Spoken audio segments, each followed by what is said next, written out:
25-এর পুজোতে আসছে বহুরূপী পার্ট 2। প্রযোজক সংস্থার বক্তব্য যে এটাই পাবলিকের দাবি। আসল কথা হলো বহুরূপী এবছর এমন ব্যবসা দিয়েছে যে পার্ট 2 নিয়ে ভাবতে বাধ্য হয়েছে সকলে। 50 দিনের দোরগোড়ায় দাঁড়িয়েও বক্স অফিসে অপ্রতিরোধ্য বহুরূপী। পুজোর সব ছবিকে হেলায় হারিয়ে বক্স অফিসে 15 কোটি টাকার গণ্ডি পার করে ফেলেছে নন্দিতা রায় ও শিবপ্রসাদ মুখোপাধ্যায়ের এই ছবি। শুধু পরিচালক হিসেবে নয়, অভিনেতা শিবপ্রসাদকে নতুন করে দর্শক আবিষ্কার করেছে এই ছবিতে। অসাধারণ তার অভিনয়, কোনো জায়গায় তিনি আবিরকেও ছাড়িয়ে গেছেন।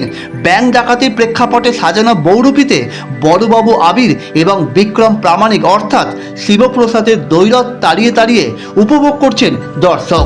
বাঙালির সিনেপ্রেমীদের একটাই ডিমান্ড, এবার পার্ট 2 চাই। অগত্যা এবার সেই ভাবনা নিয়েই এগোচ্ছেন তারা।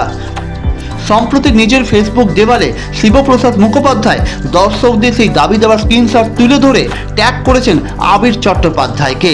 লেখেন, বড়বাবু সবাই কি বলছে দেখেন, পার্ট 2 করছে। আবির যে খুব খুশি তা আর বলার অপেক্ষা রাখে না। শিবপ্রসাদ সাংবাদিকদের বলেন, সোশ্যাল মিডিয়া শুধু নয়, হলেও বহু মানুষ বহুরূপীর পার্ট 2 চেয়েছেন। সেটা নিঃসন্দেহে আমাদের কাছে উপরি পাওনা যে দর্শকদের কাছে এমন একটা প্রত্যাশা তৈরি হয়েছে। বড়বাবু ও বিক্রমের লড়াই আরও একবার যদি হয়, সেটাও কে জিতবে সবাই জানতে চাইছে। সেটা তো রয়েছেই, তেমনই রক্তবীজ পার্ট 2ও প্রচুর মানুষ দেখতে চেয়েছেন। কাজে দেখবার বিষয় রক্তবীজ 2 না বহুরূপী 2, কোনটা আগে আসবে, কোন প্রত্যাশাটা আমরা আগে মেটাতে পারবো, সময় ঠিক এর উত্তর দেবে। Shashwati Chatterjee report, target news.